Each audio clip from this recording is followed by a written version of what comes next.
Photoshop को समझाने की मेरी इस वीडियो सीरीज में अब तक हमने फोटोशॉप के बेसिक कॉन्सेप्ट्स, बेसिक टर्म्स और फोटोशॉप की बेसिक फंक्शनैलिटीज को हमने अभी तक देखा था और कुछ शॉर्टकट्स देखे थे। बेसिक फंक्शनैलिटी वाली वीडियोस में कुछ पॉइंट्स और कुछ टॉपिक्स थे जो मिस हो गए थे, जो मैंने उसके डिस्क्रिप्शन में भी मेंशन किया था। उन टॉपिक्स के अलावा मैंने कुछ टॉपिक्स और ऐड करके ये एक रिमेनिंग टॉपिक्स के लिए वीडियो बनाई है। तो हमारे इस वीडियो के टॉपिक्स होंगे layer panel, smart objects, foreground colour, background colour और शॉर्टकट्स जो इनसे रिलेटेड है। तो चलिए स्टार्ट करते हैं। स्टार्टिंग हम करेंगे लेयर पैनल और लेयर्स के साथ। लेयर पैनल में अभी आप देख सकते हैं हमारे पास एक सिंगल लेयर है जिसका नाम है बैकग्राउंड, और ये लेयर अभी लॉक्ड है। इसमें जो हमारा कलर चल रहा है वो व्हाइट कलर चल रहा है। ये सारी चीजें क्यों हैं, ये मैं न्यू डॉक्यूमेंट क्रिएट करने की वीडियो में बता चुका हूँ कि ऐसा क्यों था, क्या है। अब अगर हम यहाँ पे लेयर पैनल की बात करें तो लेयर पैनल में बहुत सारे हमें ऑप्शंस मिलते हैं। जैसा कि आप देख सकते हैं हमारी जो लेयर है, लेयर के ऊपर ही हमें ऑप्शंस मिल रहे हैं, जहाँ पे आप देखेंगे लॉक है, और ये ऑल्दो ये ग्रेड आउट है, अभी ग्रेड आउट, जिसका मतलब ये अभी म्यूटेड है और हम इसमें से कोई भी चीज अभी यूज नहीं कर सकते हैं क्योंकि हमारी जो लेयर है वो लॉक्ड है। तो एक काम करते हैं, पहले मैं कुछ इमेजेस लेकर आ जाता हूँ। इमेजेस अगेन मैंने pexel.com से लिए, वेबसाइट का लिंक नीचे डिस्क्रिप्शन में है। 5 इमेजेस लिए मैंने, और इनको चूज करने के लिए मैंने सिंपली कीबोर्ड में कंट्रोल प्रेस करके रखा और जो भी इमेज सेलेक्ट करनी थी उसके ऊपर क्लिक कर दिया। कंट्रोल प्रेस करने से होता है जो भी आपने पहले सेलेक्ट किया होगा वो भी रहेगा, और जो भी चीज़ आप दोबारा सेलेक्ट करने वाले हैं या आप नई सेलेक्ट करने वाले हैं वो चीज़ ऐड हो जाएगी आपके पुराने सिलेक्शन में। अब इन्हें क्लिक एंड ड्रैग करके फोटोशॉप में ले जाते हैं। अब मुझे सिंपली कीबोर्ड में एंटर प्रेस करते जाना है। तो ये हमारा 1, 2, 3, 4, 5 और ये लास्ट इमेज है हमारी 6। तो हमारी सारी इमेजेस आ चुकी हैं। ट्रांसफॉर्म करके Ctrl+T सबका साइज में छोटा कर देता हूँ। अभी मैं रैंडमली करूँगा और ये हो गई हमारी लास्ट वन। इसको मैं सेंटर से छोटा करना चाहता हूँ, सॉरी ये लास्ट नहीं है, सेकंड लास्ट है। तो इसको छोटा करते हुए ऑल्ट प्रेस कर देता हूँ।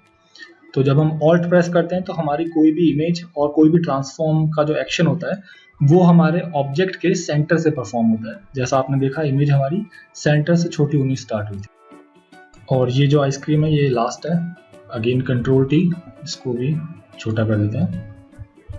6 इमेजेस आ गई हैं और आप देखेंगे लेयर्स हमारे पास हैं 7, जिसमें से हमारी जो बैकग्राउंड लेयर है वाइट कलर वो सबसे नीचे है। उसके बाद एक एक करके हमारी लेयर्स ऊपर से आ रही है।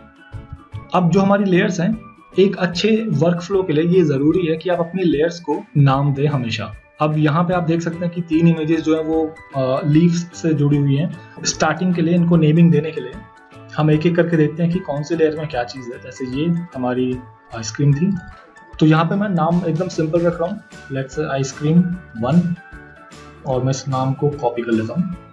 सेकंड आइसक्रीम है ये वाली। अब इस लेयर को भी नाम चेंज कर देते हैं, Ctrl+V।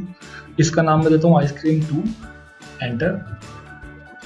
नाम चेंज करने के लिए सिंपली आपको जो आपकी लेयर है उसमें जो भी आपको यहाँ पे नाम दिख रहा है, लेयर के नाम के ऊपर आपको डबल क्लिक करना होता है। और ये हमारी लीव्स वाली लेयर है। प्लांट भी नाम दे सकते थे बट लीव्स दे देते हैं। तो लीव्स 1, इसको सपोज करते हैं ये हमारी 2 है, लीव्स 2, और लास्ट में 3। अब आता है हमारा ये ह्यूमन। इसको मैं एक शॉर्ट फॉर्म में नाम देता हूँ अंडर वाटर फोटोशूट। अब आप यहाँ पे देख सकते हो कि हमारे लेयर पैनल में जितने भी ऑप्शंस थे जो म्यूटेड थे, अब वो म्यूटेड नहीं है। फॉर एग्जांपल आप देखोगे लॉक में भी आपके पास मिल रहा है, ये दोनों ऑप्शन अभी म्यूटेड है क्योंकि इसमें से एक ऑप्शन है ट्रांसपेरेंसी का और जो दूसरा ऑप्शन है ये है हमारा नॉर्मल पिक्सल्स का, मतलब जो पिक्सल्स अभी हमारे लॉक नहीं हो ऐसे पिक्सल्स। स्मार्ट ऑब्जेक्ट काउंट नहीं होते इसमें। जो आपको यहाँ पे सिंबल दिख रहा है ये सिंबल होता है स्मार्ट ऑब्जेक्ट का, जिसे मैं एक्सप्लेन करूंगा इस टॉपिक के बाद।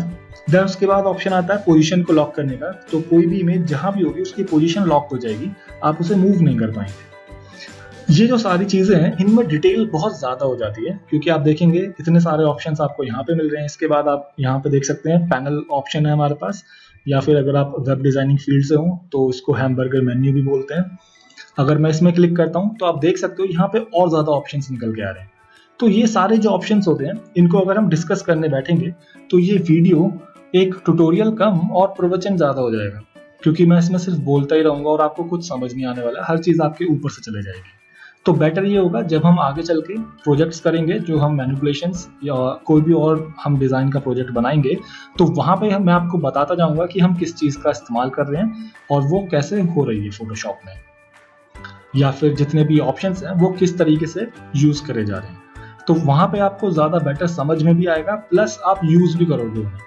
अगर मैं ये सब अभी एक ही वीडियो में बता दूंगा तो ये सुनने में अच्छा लगेगा कि बहुत डिटेल बताई है, लेकिन अल्टीमेटली जब प्रैक्टिकली आप यूज़ करने जाओगे उस टाइम पे हो सकता है कि जो बिगिनर्स हैं उनको प्रॉब्लम आ जाए और आप उतने प्रैक्टिकल वे में उसका यूज़ नहीं कर पाओगे। इसलिए सिंपली हम स्टार्टिंग करते हैं अभी हमारे लेयर्स के साथ ही। हम इसका बेसिक फंडा समझते हैं कि लेयर्स होती क्या हैं।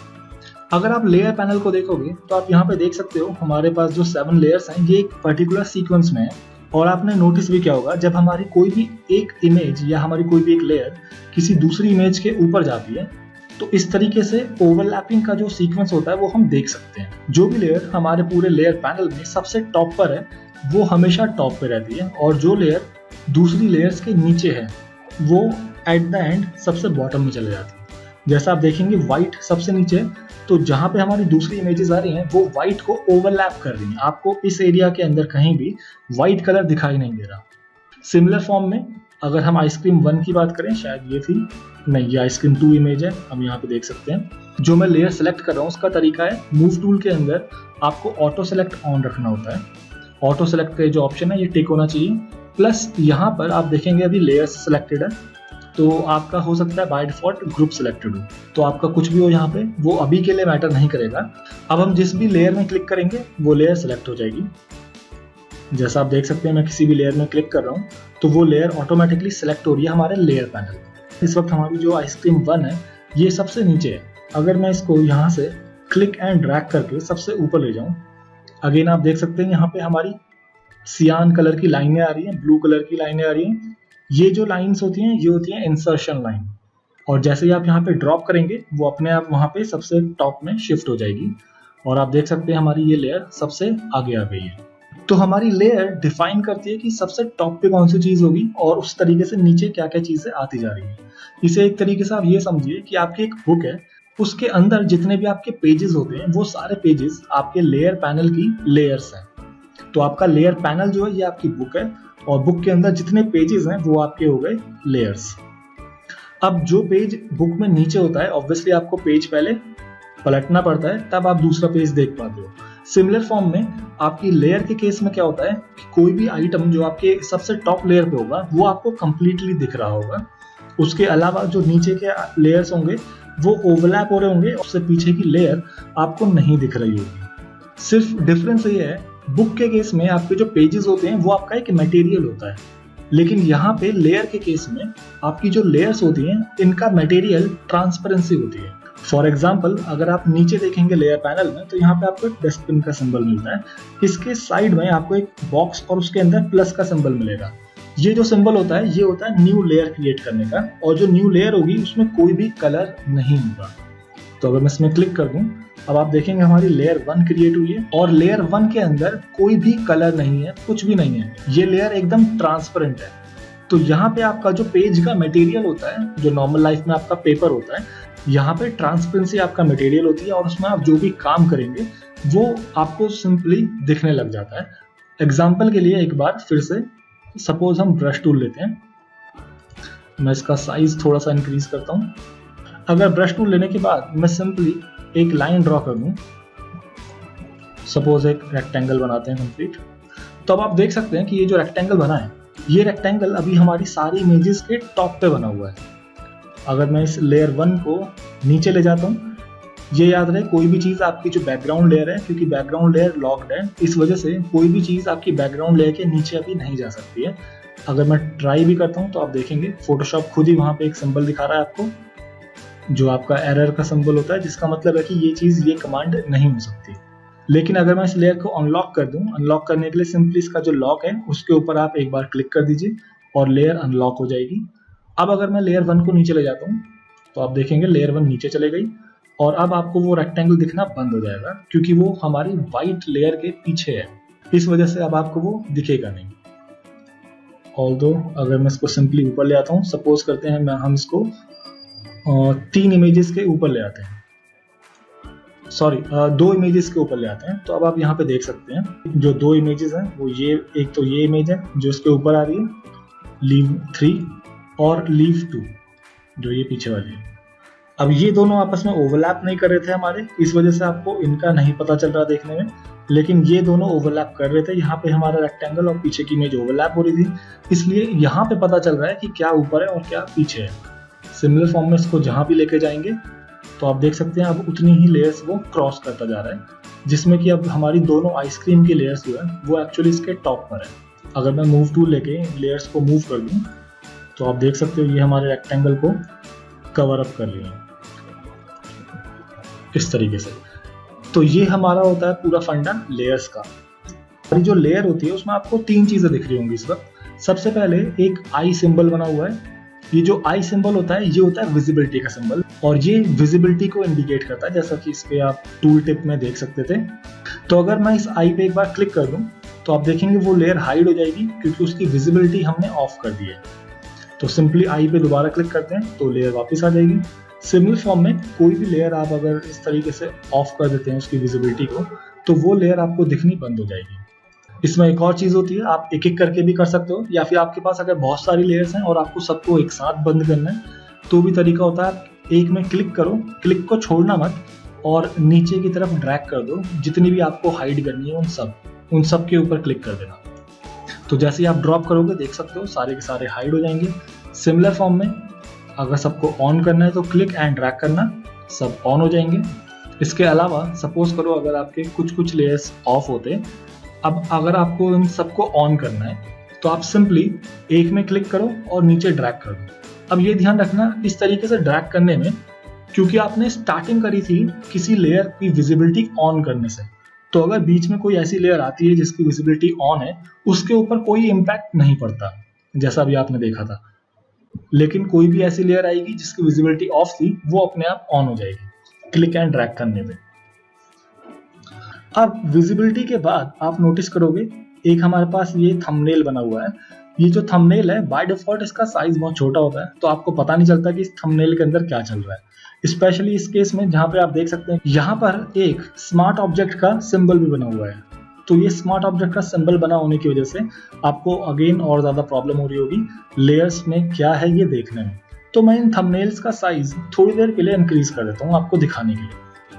तो यहाँ पे हमें पहले हमारे पैनल मेन्यू में जाना होगा। तो ये हमारा जो पैनल मेन्यू था इसके अंदर आपको मिलेगा पैनल ऑप्शंस, इसे ओपन कर लो और आप यहाँ पे देख सकते हो आपके थंबनेल का साइज आ रहा है जो इस वक्त सबसे छोटा साइज चल रहा है। मैं इसमें से सबसे बड़ा साइज लेता हूँ, ओके करते हैं। अब आप देख सकते हैं जिस लेयर में जो भी चीज़ है वो आपको यहाँ पे क्लियरली दिखाई दे रही है। फॉर एग्जाम्पल फर्स्ट लेयर में हमें पता चल रहा है कि ये इमेज यहाँ पे रखी हुई है। सेकेंड लेयर में आप देख सकते हो कि हमारी ये वाली इमेज है, और हमारी जो तीसरी लेयर है, तीसरी लेयर में हमें पता चल रहा है कि हमने ब्रश के साथ एक रेक्टेंगल ड्रॉ किया हुआ है जो आप यहाँ पे देख सकते हैं इसके थंबनेल पे। तो लेयर्स के थंबनेल आपको ये बताते हैं उस पर्टिकुलर लेयर में क्या है। अब ये ध्यान रखिएगा फोटोशॉप में काम करते टाइम ये बहुत ज़रूरी है कि आप जो भी वर्क कर रहे हैं आप डिफरेंट लेयर्स में करें। आप खुद सोच सकते हैं कि अगर मैं ये जो ब्रश था ये किसी इमेज के ऊपर चला देता, मैं बाद में इसको एडिट नहीं कर सकता था, क्योंकि बाद में हम कोई भी चीज़ इसमें एडिट करते तो वो उस इमेज के साथ एडिट होता। तो अभी के लिए बस इतना ध्यान रखना है कि हम कोई भी चीज़ जब फोटोशॉप में करते हैं तो हमें एक न्यू लेयर लेके करना चाहिए। कभी भी डायरेक्ट हमारी इमेज के ऊपर हमें काम नहीं करना चाहिए। अब वो काम कैसे होता है वो हम आगे की वीडियोज़ में देखेंगे।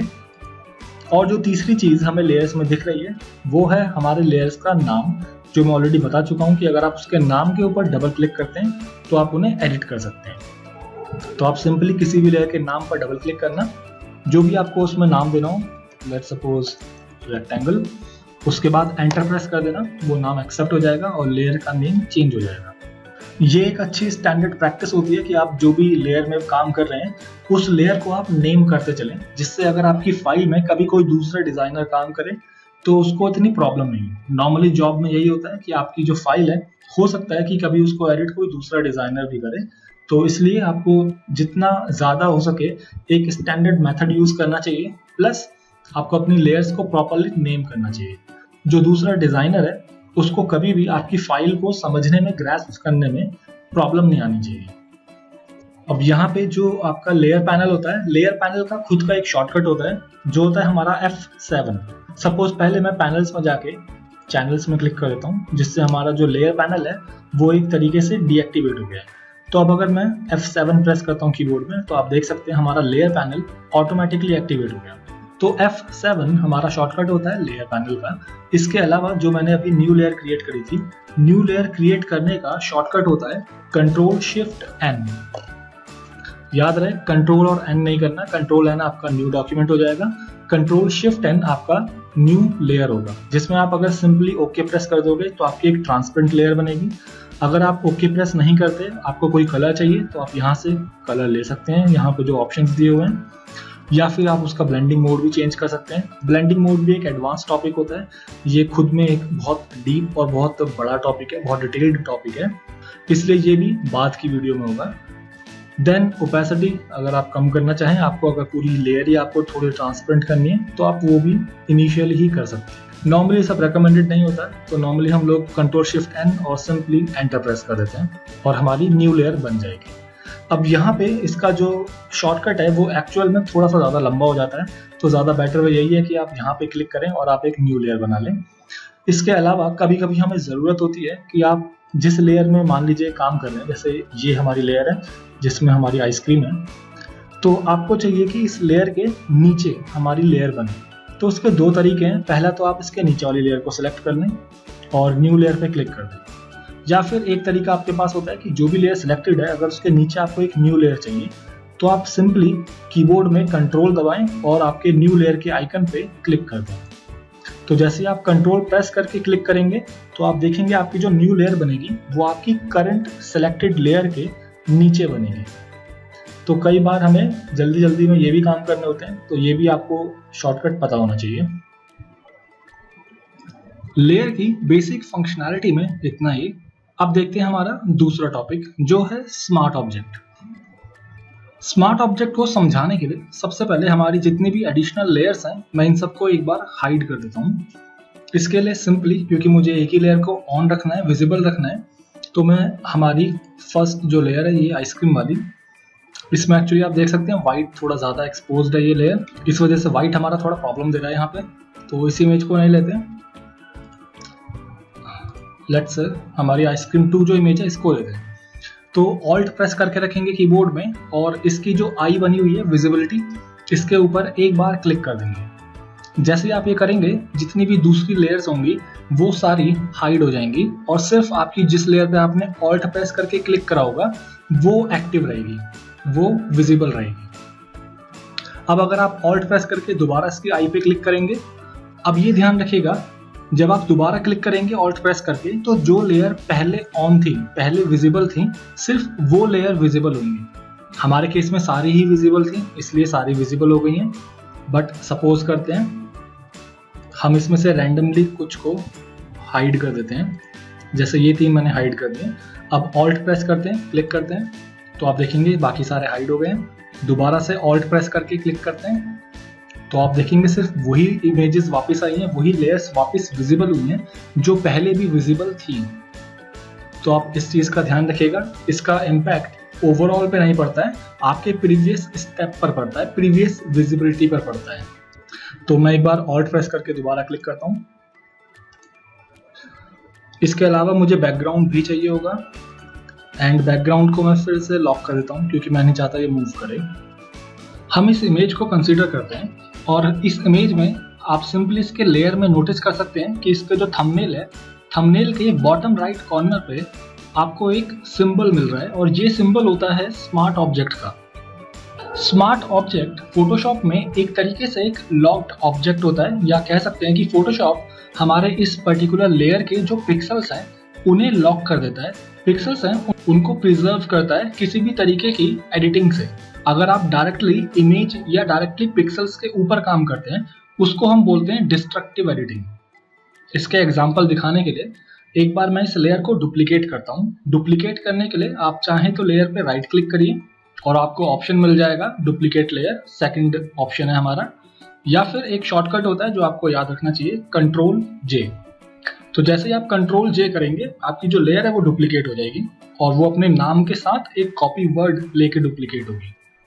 अब यहाँ पे इसको मैं मूव करके थोड़ा सा साइड में ले आता हूँ। अभी आप देखेंगे ये ऊपर नीचे जा रही है, तो मूव करते टाइम मैं अगर शिफ्ट दबा दूँ तो ये एक स्ट्रेट लाइन में मूव करेगी इस तरीके से। अब इन दोनों के साइज को थोड़ा सा एडजस्ट कर लेते हैं, कंट्रोल टी ट्रांसफॉर्म के लिए, अप्रॉक्स इतना। और दूसरी इमेज में आते हैं, कंट्रोल टी। ये वाली जो इमेज है साइज में थोड़ी छोटी रह जाएगी क्योंकि पहले वाली इमेज मैंने ज़्यादा बड़ी कर दी है। अब आप देखेंगे जब मैं इसे ऊपर ले जाऊंगा तो हमें एक मैजेंटा लाइन दिख रही है और ये जो मैजेंटा लाइन है ये होती है हमारी स्मार्ट गाइड्स। स्मार्ट गाइड्स आपको बताती है कि इस वक्त आपका अलाइनमेंट क्या चल रहा है। तो मेरा अलाइनमेंट अभी एकदम परफेक्ट चल रहा है हमारी इमेज और हमारे राइट हैंड कॉर्नर को लेके। तो अब मैं ड्रॉप करता हूँ इसे और फिर से इसका साइज इंक्रीज करता हूँ जितना कर सकते हैं हम, सपोज इतना, डबल क्लिक। अब ये हमारी सेम इमेज है जिसको हमने दो जगह पे प्लेस कर दिया है। अब हमें हमारी जो कॉपी इमेज है इसका स्मार्ट ऑब्जेक्ट चेंज करना है, क्योंकि स्मार्ट ऑब्जेक्ट में क्या होता है आपको दिखाने के लिए एक बार सपोज करिए अगर मैं इरेजर टूल लेता हूँ। हमारा इरेजर टूल ये होता है, ई प्रेस करेंगे कीबोर्ड में तो शॉर्टकट होता है उसका। तो आप देखेंगे इरेजर टूल अभी वर्क नहीं कर सकता, फोटोशॉप हमें एरर दे रहा है। अगर मैं एक बार क्लिक करूँ तो आपको बताएगा भी कि ऐसा क्यों हो रहा है। और आप यहाँ पे एरर मैसेज अगर आप रीड करेंगे तो आप उसमें साफ देख सकते हैं, क्योंकि एक स्मार्ट ऑब्जेक्ट है। अगर आपको इसमें कोई भी टूल इस्तेमाल करना है तो आपको पहले लेयर को रेस्टराइज करना होगा। रेस्टराइज का मतलब है उसको पिक्सल्स में कन्वर्ट करना होगा। अभी मैंने बताया था कि फोटोशॉप इस लेयर को, इसमें जो इमेज है, इसमें जो पिक्सल्स हैं उन्हें लॉक कर देगा। इस रीजन से स्मार्ट ऑब्जेक्ट के ऊपर कोई भी आपका डायरेक्ट एडिटिंग का टूल काम नहीं करता। जैसे इरेजर टूल आपकी इमेज को इरेज करता, लेकिन वो डायरेक्टली इमेज को इरेज कर रहा होता, इसलिए वो यहाँ पे काम नहीं कर पाएगा। और अब हम इसको रेस्टराइज करना चाहते हैं तो अगर आप ओके कर देंगे तो आपका जो ऑब्जेक्ट है वो रेस्टराइज हो जाएगा।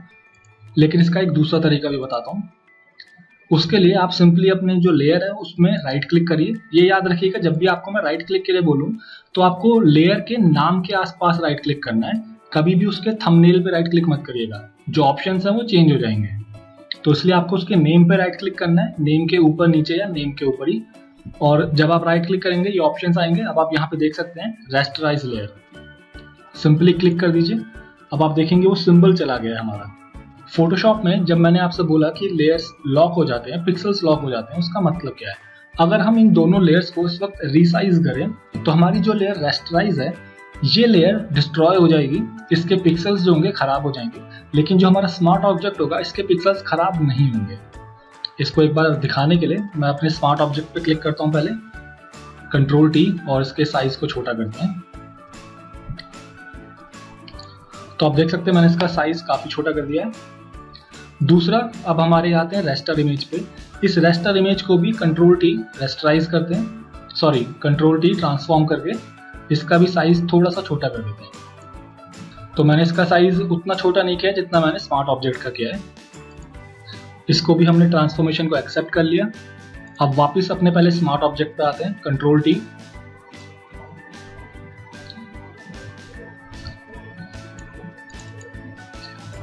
अब आप देख सकते हैं हमारे जो इमेज है यहाँ पे, अगर मैं जूम भी करता हूँ तो ये इमेज एकदम अभी भी परफेक्ट है। अभी भी इसके जो पिक्सल्स हैं वो एकदम सही है, जैसा पहले थी ये बिल्कुल वैसी ही इमेज है।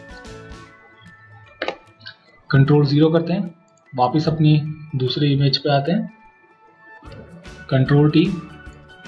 इसको मैं फिर से रिसाइज करता हूँ, एक बार साइज इंक्रीज करता हूँ। आप देख सकते हैं ये ऑलरेडी पिक्सलेट हो रही है। डबल क्लिक करते हैं और आप दोनों में क्वालिटी के डिफरेंस को साफ देख सकते हैं।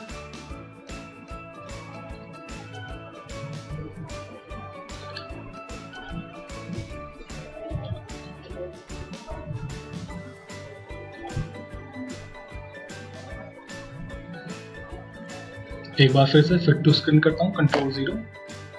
तो ये डिफरेंस होता है हमारा स्मार्ट ऑब्जेक्ट और रेस्टराइज्ड लेयर का। स्मार्ट ऑब्जेक्ट आपके पिक्सल्स को खराब नहीं होने देता। अब यहाँ पे एक सिंपल क्वेश्चन आता है कि आखिर हमारी जो नॉर्मल लेयर थी, जो रेस्टराइज थी, उसको रिसाइज करने पे हमारी लेयर खराब क्यों गई, वो ब्लर क्यों गई इतनी। उसके पीछे का रीजन होते हैं पिक्सेल्स और आपके डॉक्यूमेंट का रेजोल्यूशन। अगर आपको रेजोल्यूशन टर्म समझ में आ गई हो, जो मैंने अपनी वीडियो में बताई थी पुराने, आप एक बार दोबारा देख सकते हैं उस वीडियो को, नीचे डिस्क्रिप्शन में उसका लिंक मिल जाएगा। तो रेजोल्यूशन आपके डॉक्यूमेंट के पिक्सेल्स पर इंच को बताता है, जिसका मतलब है मेरा ये जो डॉक्यूमेंट है ये 300 पिक्सेल्स पर इंच पर है। तो अभी जो हमारा इंच होता है, अगर आप अपनी इमेज को छोटा कर दोगे तो आपके 1 इंच में जो नंबर ऑफ पिक्सेल्स आने हैं वो सिर्फ 300 ही आ सकते हैं। तो जब आपने इमेज को छोटा किया तो आपके बहुत सारे ऐसे पिक्सेल्स होंगे जो एक्स्ट्रा हो गए थे 1 इंच के अंदर। अब क्योंकि वो एक नॉर्मल रेस्टराइज लेयर थी, इस वजह से फोटोशॉप ने उसके जितने भी एडिशनल पिक्सेल्स थे वो सारे डिलीट कर दिए। वहीं पे जो स्मार्ट ऑब्जेक्ट था, क्योंकि उसके पिक्सेल्स में चेंज फोटोशॉप डायरेक्टली नहीं कर सकता है, इस वजह से जब आपने उसको छोटा भी करा तो डॉक्यूमेंट के रेजोल्यूशन का जो इम्पैक्ट होता है हमारे स्मार्ट ऑब्जेक्ट पे, वो एकदम निल होता है, उसका कोई इम्पैक्ट नहीं आता। इसलिए हमारी जो कॉपी इमेज थी वो खराब हो गई, लेकिन जो हमारी ओरिजिनल इमेज थी, जो स्मार्ट ऑब्जेक्ट थी, उसमें कोई प्रॉब्लम नहीं हुई। यहाँ से एक और चीज़ क्लियर होती है, फोटोशॉप में कभी भी आपको अगर किसी भी एलिमेंट को या किसी भी इमेज को रिसाइज करना हो, रिसाइज छोटा या बड़ा कुछ भी करना हो, तो हमेशा आपको उसको सबसे पहले तो स्मार्ट ऑब्जेक्ट में ही रखना चाहिए। कभी भी इसके बिना आपको किसी भी इमेज को स्केल नहीं करना चाहिए, चाहे वो स्केल अप हो या स्केल डाउन हो। कन्वर्ट टू स्मार्ट ऑब्जेक्ट का एज सच कोई शॉर्टकट नहीं है। फॉर एग्जांपल, अगर मैं राइट क्लिक करूं हमारे जो रेस्टराइज लेयर थी उसके ऊपर, तो आप देखेंगे कन्वर्ट टू स्मार्ट ऑब्जेक्ट का ऑप्शन है, बट इसके आगे कोई भी शॉर्टकट नहीं दे रखा। तो अगर आप चाहो तो इसका शॉर्टकट क्रिएट कर सकते हो, और शॉर्टकट क्रिएट करने के लिए हमें सिंपली एडिट मेन्यू में जाना होगा और यहाँ पे हमें चूज करना होगा कीबोर्ड शॉर्टकट्स। कीबोर्ड शॉर्टकट्स के अंदर आप देखेंगे शॉर्टकट्स फॉर। अभी हमारा एप्लीकेशन मेन्यू चल रहा है, एप्लीकेशन मेन्यू हुआ हमारा जो मेन्यू बार है, इसके जितने भी हमारे ऑप्शंस होंगे उन सब के लिए शॉर्टकट बनाना। हमें वो नहीं चाहिए, हमें चाहिए हमारे पैनल मेन्यूज के शॉर्टकट्स। और पैनल मेन्यूज के अंदर आपको यहाँ पे चूज करना होगा लेयर। तो ये रहा हमारा लेयर्स। अब लेयर्स के अंदर आपको मिलेगा कन्वर्ट टू स्मार्ट ऑब्जेक्ट, जो है ये, और आप इसमें देख सकते हो कन्वर्ट टू स्मार्ट ऑब्जेक्ट के आगे ब्लैंक है, जिसका मतलब इसमें कोई भी शॉर्टकट नहीं है अभी। तो यहाँ पे मैं जो शॉर्टकट इसका बना रहा हूँ, मैं इसका शॉर्टकट बना रहा हूँ कंट्रोल शिफ्ट ओ। कंट्रोल शिफ्ट ओ ऑलरेडी एक शॉर्टकट है ब्राउज इन ब्रिज का, बट एडोब की जो ब्रिज एप्लीकेशन है मैं उसका इतना यूज नहीं करता हूँ। मुझे सिर्फ फोटोशॉप नहीं और नॉर्मली हमारे एक्सप्लोरर से ही ब्राउज करना ही पसंद है, तो मेरे लिए इसका इतना ज़्यादा इम्पैक्ट नहीं पड़ेगा। जो फोटोग्राफर्स होते हैं वो ब्रिज का यूज़ करते हैं, उनके लिए ब्रिज में इमेजेस को एक्सप्लोर करना या फिर उनको अरेंज करना ज़्यादा ईजी होता है रादर देन विंडो एक्सप्लोरर के। तो इसलिए उनके लिए हो सकता है कि ये प्रॉब्लमेटिक होता है या उनको ये पसंद नहीं आता, लेकिन मेरे केस में मैटर नहीं करता। तो मैं इसको कंट्रोल शिफ्ट ओ कमांड देता हूँ, ओके कर देंगे सिंपली। अब सिंपली हमें कंट्रोल शिफ्ट ओ करना है और आप देखोगे हमारी जो भी लेयर सिलेक्टेड होगी वो स्मार्ट ऑब्जेक्ट में कन्वर्ट हो जाएगी। आप चाहो तो कोई और शॉर्टकट भी ले सकते थे, जो भी आपको पसंद आ रहा हो आप वो शॉर्टकट वहाँ पे प्लेस कर सकते हो। और इसी के साथ हमारा स्मार्ट ऑब्जेक्ट का टॉपिक खत्म होता है। अगर आप चाहो तो उसका शॉर्टकट भी बना सकते हो, मैंने शॉर्टकट बनाने का तरीका भी बता दिया है यहाँ पे। अब हम देखते हैं हमारा नेक्स्ट टॉपिक, जो है foreground colour and background colour. Foreground colour और बैकग्राउंड कलर, इनको समझने के लिए सबसे पहले हम ये देखते हैं कि एडोब के अकॉर्डिंग फोरग्राउंड और बैकग्राउंड क्या होता है। एडोब कैसे डिफाइन करता है कि फोरग्राउंड और बैकग्राउंड क्या है। हर टर्म में मैं ऐसा इसलिए करता हूँ क्योंकि एडोब वो कंपनी है जिसने फोटोशॉप को बनाया है, इसलिए अगर आप उनकी डेफिनेशन के अकॉर्डिंग समझेंगे तो आप ज़्यादा बेटर तरीके से फोटोशॉप में काम कर पाएंगे और फोटोशॉप को समझ पाएंगे। तो चलिए देखते हैं एडोब की खुद की डेफिनेशन। एडोब के अकॉर्डिंग फोटोशॉप फोरग्राउंड कलर का इस्तेमाल करता है जब भी हमें किसी सिलेक्शन को पेंट, फिल या स्ट्रोक करना हो। वहीं पे अगर हम बात करें बैकग्राउंड कलर की, तो फोटोशॉप बैकग्राउंड कलर का इस्तेमाल करता है जब भी हम कोई ग्रेडियंट फिल बनाते हैं या फिर अगर हम कभी भी किसी लॉक्ड लेयर या इमेज को इरेज करते हैं तो उस इरेज की जगह पे एडोब बैकग्राउंड कलर को फिल कर देता है। लॉक्ड लेयर मैं इसलिए बता रहा हूँ क्योंकि अगर आप एक नॉर्मल ओपन लेयर को, अनलॉक्ड लेयर को अगर आप इरेज करोगे तो वहां पे ट्रांसपेरेंसी आएगी, लेकिन जो लेयर लॉक्ड होती है उसमें ट्रांसपेरेंसी नहीं आ सकती है। इसलिए उसे जब आप इरेज करोगे तो वहां पे बैकग्राउंड कलर दिखाई देगा आपको। अब ये जो डेफिनेशन थी ये थोड़ा सा ज्यादा स्टैंडर्ड थी और इसमें कुछ ऐसे टर्म्स थे जो हो सकता है किसी बिगिनर को समझ में नहीं आए। अगर आप ऑलरेडी फोटोशॉप यूज करते आ रहे हैं तो आप इजीली समझ गए होंगे कि वहां पे क्या बोला गया था। बाकी अगर आप बिगिनर हैं तो आपको फिल, स्ट्रोक, पेंट का मतलब नहीं पता होगा। ये सारी जो टर्म्स हैं इन्हें मैं आने वाली वीडियोस में एक्सप्लेन करूंगा जब भी हम उस पर्टिकुलर टॉपिक पर आएंगे। अभी एक बेसिक अंडरस्टैंडिंग के लिए किसी बिगनर को अगर समझना हो उसके लिए मैं बहुत सिंपल लैंग्वेज में एक्सप्लेन करता हूँ। वो ये है, फोटोशॉप आपको 2 कलर की चॉइस देता है जब भी आप काम कर रहे होते हैं। तो जो आपकी प्राइमरी चॉइस होगी या आपकी फर्स्ट चॉइस होगी उसे आप कंसीडर कर सकते हो एज अ फोरग्राउंड कलर। और फोरग्राउंड कलर एक तरीके से आपका डिफॉल्ट कलर होगा जब भी फोटोशॉप में आप कोई भी ऐसा टूल लेकर काम करोगे जो टूल किसी कलर से वर्क करता हो। फॉर एग्जाम्पल आपका ब्रश टूल हो गया, या फिर आप अगर कोई टेक्स्ट टाइप कर रहे हो तो वो भी आपके फोरग्राउंड कलर के अकॉर्डिंग होता है। इसके अलावा अगर हम बात करें बैकग्राउंड कलर की तो बैकग्राउंड कलर एक तरीके से सेकेंडरी कलर होता है। आपको अगर कोई भी ऐसा कलर चाहिए जिसका आप इतना ज्यादा यूज नहीं करेंगे अपने काम में तो आप उस कलर को बैकग्राउंड में ले सकते हैं क्योंकि उसकी जरूरत आपको थोड़ा सा कम पड़ेगी और आप उन्हें आपस में स्विच कर सकते हैं इजीली। तो एक बार देखने के लिए सबसे पहले ये देखते हैं कि फोरग्राउंड और बैकग्राउंड कलर की लोकेशन कहाँ है। हमारे टूल बार में 3 डॉट्स जहाँ पे बने हुए हैं इसके नीचे आपकी जो 2 स्क्वायर हैं ये होता है आपका फोरग्राउंड और इसके नीचे जो आपको ये व्हाइट स्क्वायर दिख रहा है इस वक्त ये होता है आपका बैकग्राउंड। फोरग्राउंड कलर हम देख सकते हैं कि ये ऊपर है प्लस ये ओवरलैप कर रहा है हमारे बैकग्राउंड कलर को। ये दिखाने के लिए है कि फोरग्राउंड कलर एक तरीके से हमारा प्राइमरी कलर है और जो हमारा बैकग्राउंड कलर है वो एक सेकेंडरी कलर की तरह काम करता है फोटोशॉप में। यहाँ पे जो मैं प्राइमरी और सेकेंडरी वर्ड यूज कर रहा हूँ ये सिंपली एक तरीके से फर्स्ट चॉइस और सेकंड चॉइस की तरह है। इसको कलर थ्योरी के प्राइमरी कलर, सेकेंडरी कलर और टर्शियरी कलर के साथ कंफ्यूज मत करिएगा। कलर थ्योरी में जो प्राइमरी, सेकेंडरी और टर्शियरी होता है और उनके जो कॉम्बिनेशन निकल के आते हैं इसका एक ब्लॉग लिंक मैंने नीचे डिस्क्रिप्शन में दे रखा है, आप रीड कर सकते हैं अपनी कलर थ्योरी को इम्प्रूव करने के लिए। यहाँ पे जो हमारा ये प्राइमरी और सेकेंडरी मैंने बोला ये मैंने सिंपली चॉइस के बेस पे कहा है। अगर आप फोरग्राउंड कलर में एक बार सिंपल क्लिक कर दें तो आपका कलर पिकर ओपन हो जाएगा। ये दोनों केस में होगा, चाहे आप फोरग्राउंड में क्लिक करें या बैकग्राउंड में क्लिक करें। ये होता है हमारा कलर पिकर। कलर पिकर खुद में भी एक बहुत बड़ा टॉपिक है क्योंकि आप देख सकते हैं यहाँ पे बहुत सारी वैल्यूज हैं और ये सारी वैल्यूज आपस में इंटरकनेक्टेड होती है कुछ सर्टेन वैल्यूज के साथ। अभी इसके बारे में हम इतना डिटेल में नहीं देखेंगे। इसको सिंपल लैंग्वेज में अभी समझाने के लिए आप देखेंगे यहाँ पे एक स्ट्रिप आ रही है। ये स्ट्रिप सारे कलर्स को होल्ड करती है, जो भी कलर आपके डॉक्यूमेंट में लिया जा सकता है। यहाँ से आप कलर डिसाइड करते हैं, उसके बाद आप इस एरिया से उस कलर की डार्कनेस, लाइटनेस, शेड, टिंट ये सब डिसाइड करेंगे इस पूरे बॉक्स के अंदर। तो आपको जो भी कलर लेना हो, सपोज हम सियान टाइप का कोई कलर लेते हैं, थोड़ा सा लाइट वर्जन। तो अब आप देखेंगे हमारा जो अभी करंट कलर चल रहा है वो ब्लैक है और जो हमने नया कलर सेलेक्ट करा है वो हमारा ये लाइट सियान कलर है या लाइट स्काई ब्लू कलर बोल सकते हैं। अब अगर इसको हम ओके कर देते हैं तो आप देखेंगे फोरग्राउंड चेंज हो चुका है। सिमिलर वे में अगर मैं बैकग्राउंड में क्लिक करता हूँ जहाँ पे अभी आपको व्हाइट कलर दिख रहा है, तो जैसे ही क्लिक करेंगे अब हम बैकग्राउंड को भी अरेंज कर सकते हैं।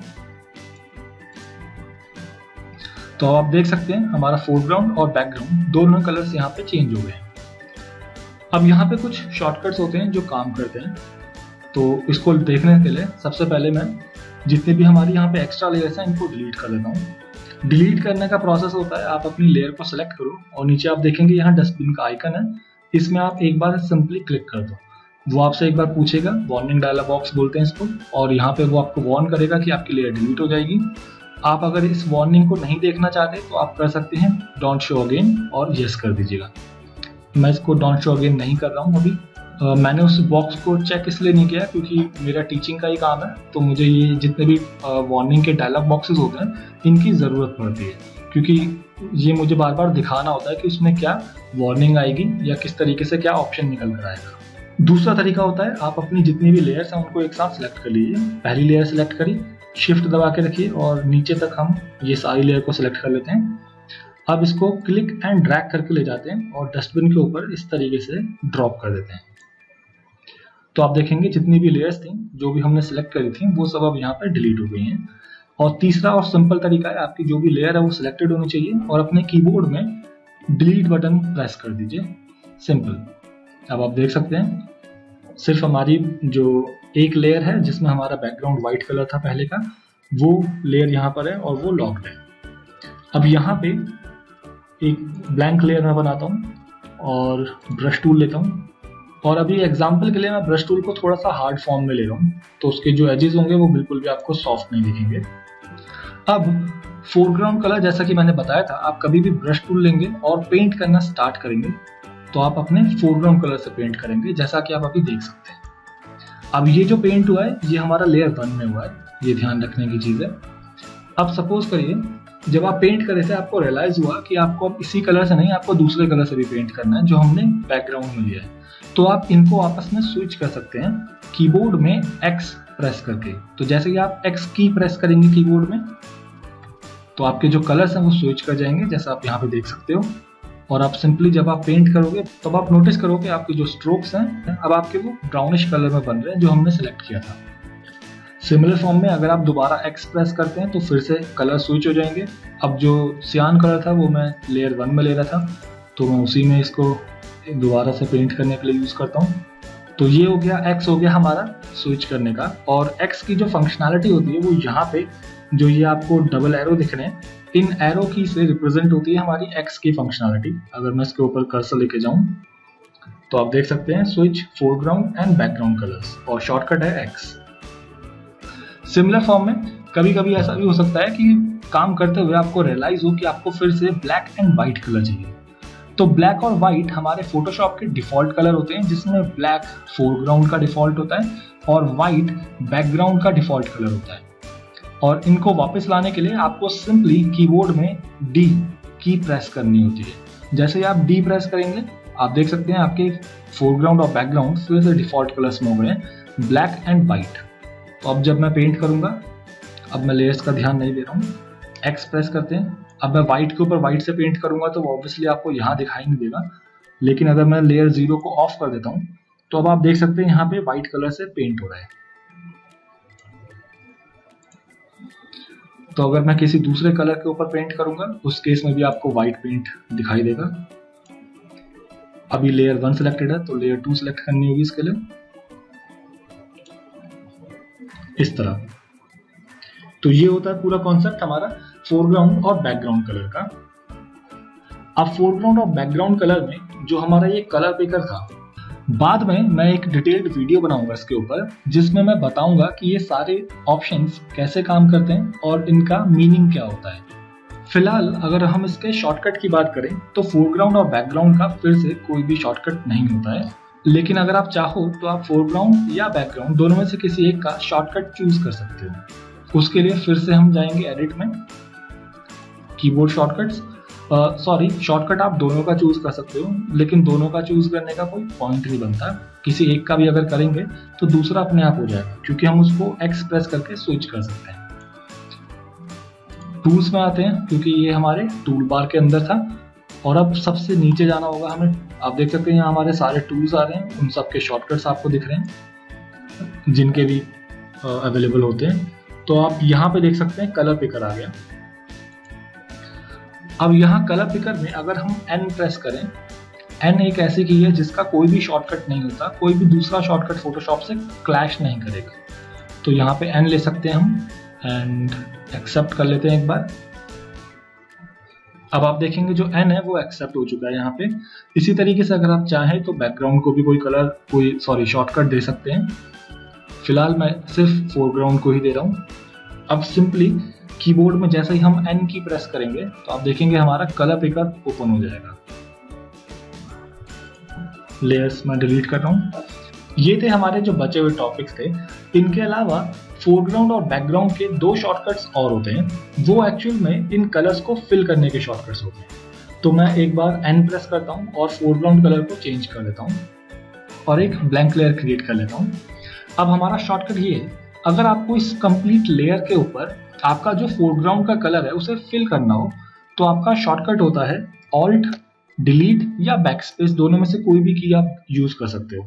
तो आप ऑल्ट या बैक स्पेस का यूज कर सकते हो, या फिर ऑल्ट और डिलीट का भी इस्तेमाल कर सकते हो, दोनों सेम ही काम करेंगे। सिमिलर फॉर्म में एक और ब्लैंक लेयर बनाते हैं। अगर आपको बैकग्राउंड कलर, जो भी आपका बैकग्राउंड कलर है, वो आपको किसी लेयर में या किसी जगह पे फिल करना हो, तो उसका शॉर्टकट होता है कंट्रोल डिलीट या फिर कंट्रोल और बैक स्पेस। ये दोनों ही एक ही काम करेंगे। आप इन दोनों में से कोई भी शॉर्टकट यूज कर सकते हो। तो ये भी एक ऐसा शॉर्टकट है जिनका हमें बहुत ज्यादा यूज करना होता है फोटोशॉप में।